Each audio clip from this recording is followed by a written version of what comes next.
Ladies and gentlemen, boys and girls, nerdlings of all ages, welcome to game number 2 of this best of 3. It's the lower bracket round 1 in the WCS Winter Circuit Championship EU Qualifiers, and spawning in the top right position of Orbital Shipyard as the red Zerg player, representing Karnage eSports. It's Namshar.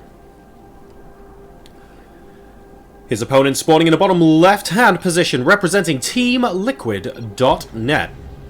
Only recently coming back into StarCraft 2 as a full-time pro gamer, but doing rather well for himself in this series so far. He needs one more win to progress. Can he do it? It's Liquid's VortiX.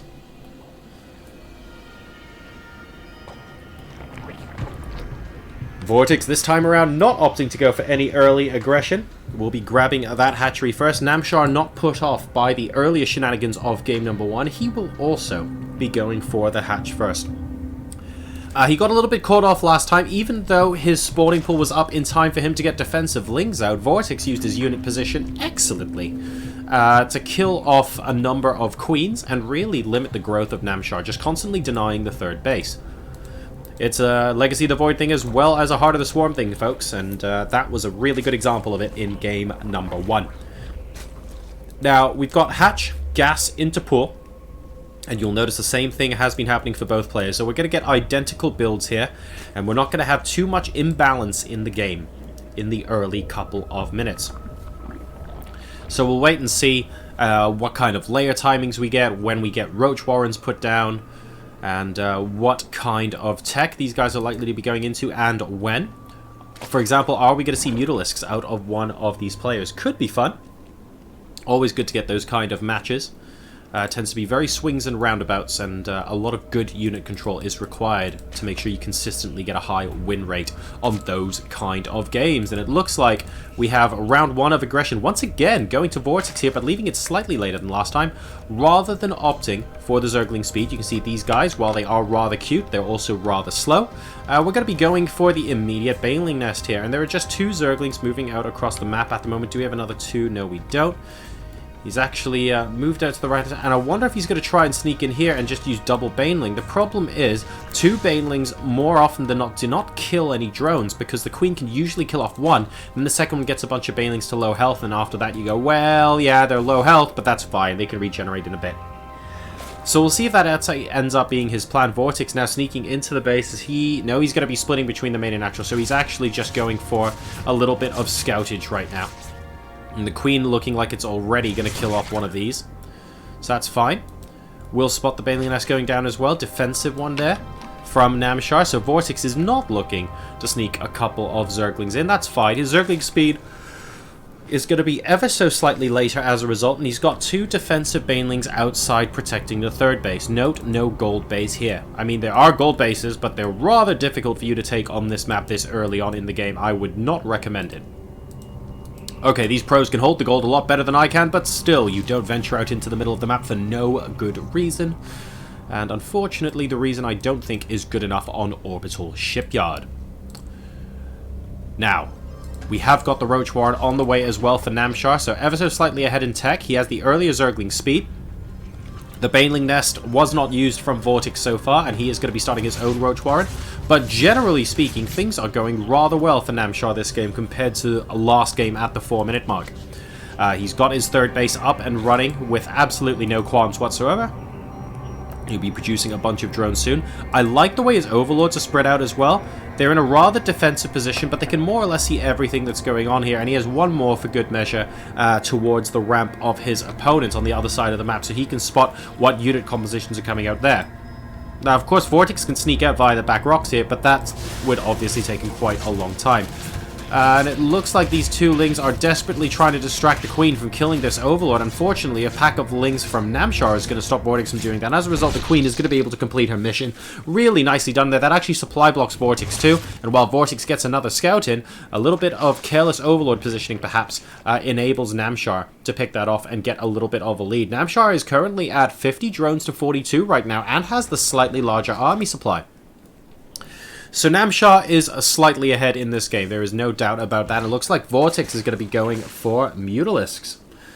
And, well, we were talking out loud to ourselves earlier I was talking to myself, I suppose, but I'm sure you guys can join in the fun about whether or not we're going to see someone blink and go muted. And it looks like VortiX has decided that is his way of dealing with things right now.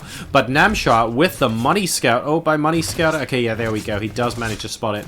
Changeling coming into the natural expansion as well. The Spy gets spotted by Namshar. Oh, so close to dying, but I think the Overseer... Well, he won't get away because that's the edge of the map. He can't actually fly any further left. I started scrolling and went, nope, that doesn't work.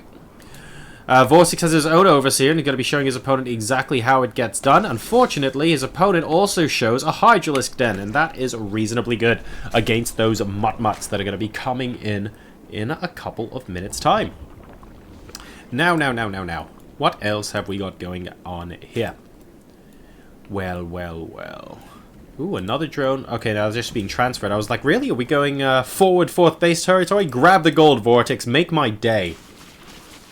But that's not going to be happening at the moment. The back rocks are being taken out by Namshar, presumably at a very angry attempt to get over to this Overseer. It will take him a little while, though, and unfortunately none of these units can shoot up, so it might take him longer than anticipated. On the upgrade front, Namshar is miles ahead. His +2 for his Roaches and eventually for his Hydralisks is already on its way, and only +1 now started for VortiX.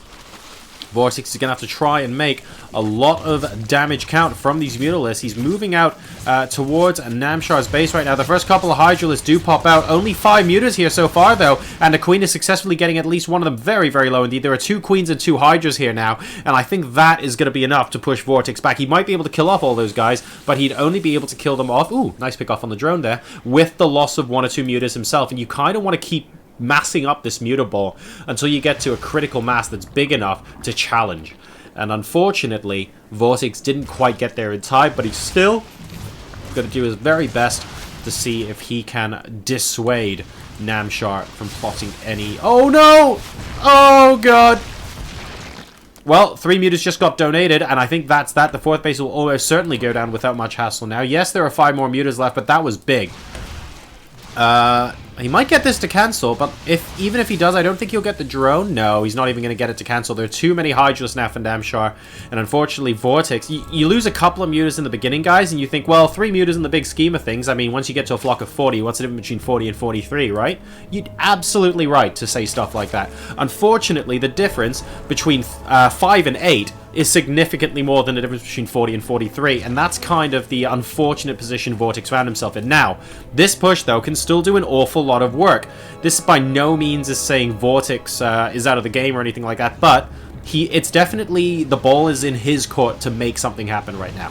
The supplies are roughly even at 180. Namshar's a little bit more gas in the bank. VortiX at the moment can basically only resupply with Zerglings, and he's coming in with almost pure Roach. There's a good concave up at the top of the ramp, which is why VortiX needs to move in very quickly. The Hydras are high DPS, but also very squishy. Oh, couple of nice Baneling hits, actually, against the Hydras, but look at how much DPS Namshar has here. VortiX's army supply is dropping a lot faster than Namshar's right now, and VortiX is going to have to run with his tail between his legs. Will he be getting this hatchery at least for his efforts? It looks like the Mutas will be able to pick it off. So at least the 4th base has gone down. There are a couple of Roaches, though, wreaking havoc at the same time inside the natural, and that is going to be enough, even though he had 4 bases to his opponent's 3. The counter-aggression there from Namshar and the counter-harassment alongside the high DPS from the Hydras winning the main fight will be enough for him to beat VortiX here, and we have a 1-all series now going into game number 3.